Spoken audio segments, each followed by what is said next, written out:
ভাদ্র upland প্রকল্প চিত্রদুর্গা জেলার জন্য একটি বর।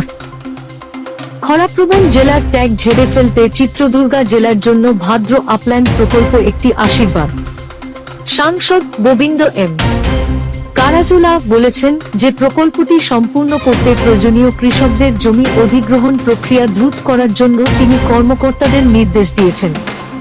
তিনি নগরীর ভাদ্র আপল্যান্ড প্রকল্প কার্যালয়ে প্রকল্পের অগ্রগতি পর্যালোচনা করার জন্য একটি সভা করেন এবং পরে গণমাধ্যমের সাথে কথা বলেন। ভাদ্র আপল্যান্ড প্রকল্প থেকে চিক্কামগালুরু, চিত্রদুর্গা, তুমকুর এবং দাভাঙ্গের জেলায় সেচ সুবিধা প্রদানের মাধ্যমে পানীয় জলের সমস্যা সমাধান করা হবে। তিনি বলেন, যত দ্রুত সম্ভব প্রকল্পের কাজ শেষ হোক, এটাই তার ইচ্ছা।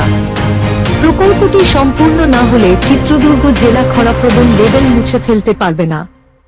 প্রকল্পটি বাস্তবায়নের জন্য জমি অধিগ্রহণ কর্মকর্তা, বিভিন্ন দপ্তরের আধিকারিক, রাজ্য ও কেন্দ্রীয় মন্ত্রীদের কাছে তিনি প্রকল্পটি চালিয়ে যাওয়ার কথা জানিয়েছেন।